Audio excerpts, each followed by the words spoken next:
Crafty tonight, and I just briefly wanted to come on and give a quick review of the printed version. I don't sell the printed version, but I printed the version out for promo packages. And a shout out, thank you to everyone who agreed to receive my products and to review them for me and give me your honest opinion. I really appreciate it. But I just wanted to show you guys what it looks like if you guys wanted to print the PVB. Okay, so this is just a book that I put together, like I said, for the promo, but the actual version of the book, just to give you a brief introduction of what's entailed. I know I did that on my YouTube channel for everyone who doesn't feel like looking at a long drawn out version on YouTube, and mainly I did it digitally. So I just wanted to show you what the printed version looks like. Okay, so here's the monthly view. Then you have the payday budget worksheet and the payday envelope worksheet. I included a lot more slots for income because I always found that I needed to list a lot more, like my rollover balance. I always bring that back in as income. My cash envelope rollovers, I bring that back as income. And then any side hustles or, different streams of income that I may have, I needed more space. Okay. And then once you fill out the payday income here, you take this amount, whether you include your rollover balances or envelopes or not, whatever your income is, you put it here, you bring it up to this box here. Okay. Then of course you write down your bills. Now, I tried to keep all of this on one page generally. So you write down your bills that you'll pay for that month, or this paycheck rather, however you do it, monthly or payday. And then you put the bill amount here, and then you minus that from your income, and that gives you your new balance. So now each step of the way, again, you get to see what you're working with. I find that I needed a lot more envelope space. Now I have 27 or 28 envelopes, so I dedicated a whole sheet to listing the envelopes, the budget, and the actual column, and then the cash breakdown right on the same page. Then you have your totals here. Whatever that amount is here, you take and you put here, and then you minus, and here's your new balance, okay? Then that gives you what you're going to allot for additional savings or any savings and some debt payments. You put that amount here, and then that gives you, if you zero your budget out or you have something left over, you have that figure right here, okay? So, I'm sorry. So I also included a payday sinking fund sheet because I do know a lot of people like to keep their payday envelopes and their sinking fund separate. But what you would do is still combine the total, and you would put it here if you decided to list your sinking funds or your payday envelopes. I personally don't use the sinking fund sheet. I keep all my envelopes on one page. And then again, there's another payday worksheet, and I print it. In the download, you get one page of each.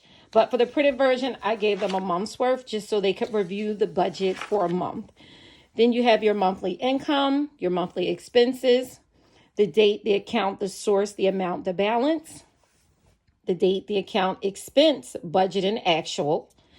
And then you have a month-end envelope. So at the in the beginning of the month, what I do is I put the beginning balance on the first of the month. And then at the end of the month, I put the ending balance. And that just allows me to see my progress up front. Okay. Same with the month-end sinking funds. It has the date, sinking funds, beginning and ending balance. Okay. So it gives you an overall look. Monthly debt payments. This could be for whatever debt payments you're going to pay. You have the debt, the due date, the beginning balance, the payment, and the balance left. If you paid it off, you can check it off in this column here. A quick little workout, your monthly revenue, your total bills amount, and the money left over after your bills. That could go to your monthly debt payments, however you want to do it.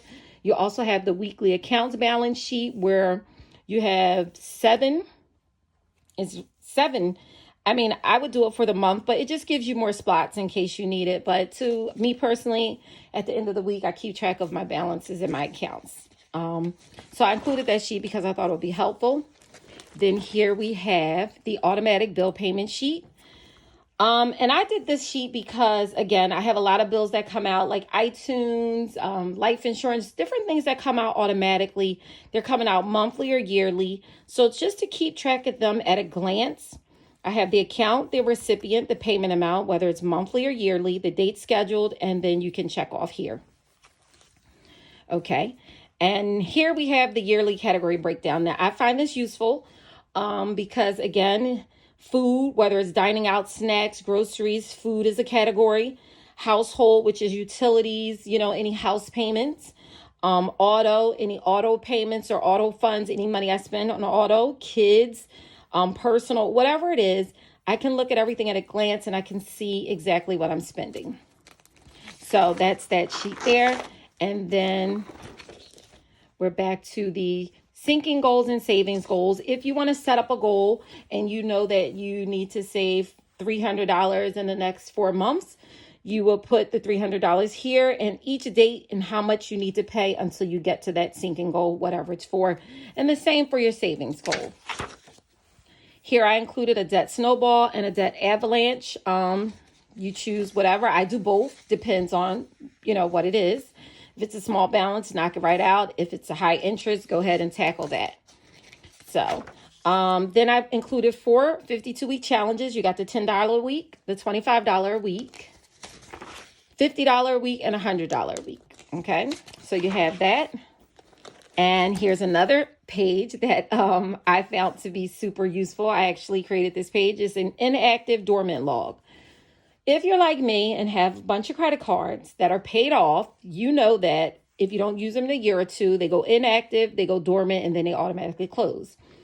I needed to come up with something to track that because I'm not using them. I'm not thinking about it. So you put the inactive or dormant term, whether it's 1 year or 2 years, the account, which is the credit account, the last activity, the amount, and based on this date, the next time you have to do some type of activity, you can do $5 as long as it'll keep the account open. So that's what this page is for.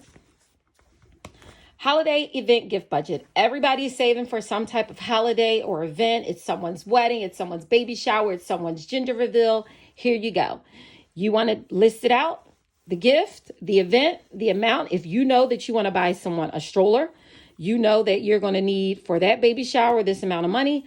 It just gives you an overall, at a glance, more visual, more effective. Okay, so that is that page. And then, charitable donations. Everyone gives charity, I assume. I would hope so. Some type of charity, if some people tithe every month. Some people, donate to their local religious organizations monthly, or just generally you like to help out. It doesn't matter what it is. It's an overall glance. It's between you and no one else, but it's something to keep a track of. Okay, so that's why I included that page. And the last page is the account numbers and logins. Some people need this. Again, mine is digital, so it stays locked in my iPad, but some people need to quickly jot down a password or two. So that is an overall glimpse of the SKS PBB, the Payday Budget Book. I hope you guys like this brief tutorial. I can give a more in-depth tutorial on my digital version because that's what I use. So I just wanted to jump in and say thank you. Appreciate the love and support. Bye.